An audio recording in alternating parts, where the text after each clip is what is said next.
तो आपके चैनल के थ्रू ये सभी पेरेंट्स से अनुरोध करूंगी कि आपके बच्चे के दांतों में कभी भी कोई प्रॉब्लम हो तो आप प्लीज़ एक पीडियाट्रिक डेंटल प्रैक्टिशनर को ही अपने आसपास ढूंढें। आप गूगल पे डालेंगे आपको मिल जाएंगे। हाँ, थोड़े कम हैं, हमारे टाउन में भी गिनती के ही हैं, लेकिन आप ढूंढेंगे तो आपको मिल जाएंगे।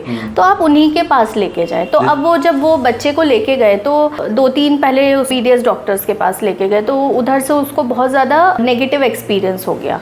फिर वो किसी पीडियाट्रिक डेंटिस्ट के पास भी लेके गए, लेकिन वो डेंटिस्ट उसके साथ थोड़ा सा हार्श हो गया, बच्चे को डांट वाट दिया उन्होंने, तो वो डर गई। अब जब वो मेरे पास आई तो वो इस कंडीशन में थी कि वो ना तो चेयर पे बैठने को तैयार थी और ना ही मुंह खोलने को तैयार थी। तो उसके पेरेंट्स ने बोला कि हम आपसे पहले जिन डेंटिस्ट के पास गए थे उन्होंने रिकमेंड किया कि जनरल एनेस्थीसिया में इसका ट्रीटमेंट करते हैं।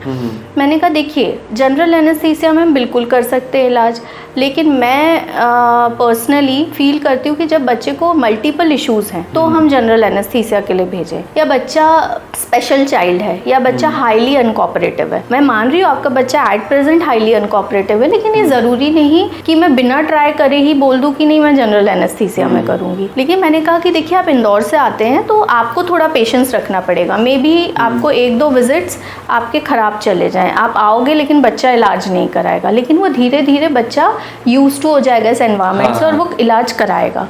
तो उन्होंने बोला मैम हम आ जाएंगे, हमें अपने आने जाने की विजिट्स का हम काउंट नहीं रखेंगे, आप बस स्टार्ट करें। तो शुरू में बच्चा अनकोऑपरेटिव था जैसे मैंने बताया, तो हमने हमारे फील्ड में एक डिसेंसिटाइजेशन टेक्निक होती है। उसमें क्या होता है कि हम जो फियर होता है उसको स्टेजेस में बच्चे को एक्सपोज करते हैं कि सबसे पहले लेस फियरफुल प्रोसीजर से स्टार्ट करते हैं, धीरे धीरे स्टेजेस में मोर फियरफुल की तरफ हम जाते हैं। तो लेस फियरफुल मतलब आप उसकी थोड़ी सी दांतों की सफाई कर दो या उसकी हल्की सी एक फिलिंग कर दो, तो बच्चे को धीरे धीरे कॉन्फिडेंस आता है। बच्चे को ये फील होता है अरे इधर तो दर्द नहीं होता, डॉक्टर ने मुझे इंजेक्शन भी नहीं लगाया और देखो मेरा एक दांत ठीक हो गया। तो अब उस बच्चे के साथ भी ऐसे ही हुआ कि उसके मैंने पहले छोटे छोटे इलाज किए, फिर जो उसका सीवियर जहाँ उसको पेन हो रहा था धीरे धीरे उसको स्टार्ट किया। And you won't believe Rajiv, within 3 to 4 visit वो बच्ची खुद से बोलती थी कि मुझे डेंटिस्ट के पास जाना है।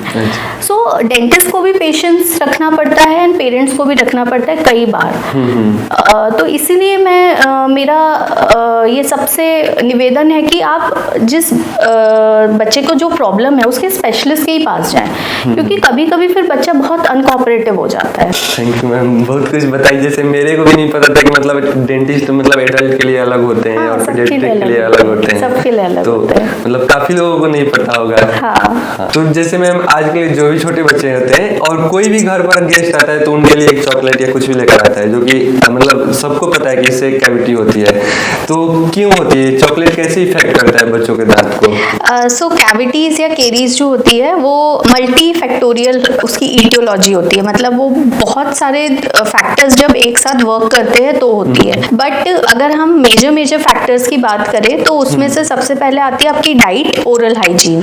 आपकी डाइट क्या है और आपकी ओरल हाइजीन कैसी है। और एक तीसरा इंपॉर्टेंट फैक्टर होता है जेनेटिक फैक्टर। कई बार फैमिलियर हिस्ट्री होती है कि पेरेंट्स को भी थी, दादा दादी नाना नानी की तरफ से किसी के फैमिली में दांतों की इशू शुरू से चली आ रही है, तो उन बच्चों में थोड़ा ज्यादा पेरेंट्स को ध्यान रखना पड़ता है, नॉर्मल ध्यान से थोड़ा सा ज्यादा, क्योंकि उनकी फैमिली हिस्ट्री है। बट अगर हम उस फैक्टर को हटा दें तो डाइट एंड ओरल हाइजीन, ये 2 फैक्टर है।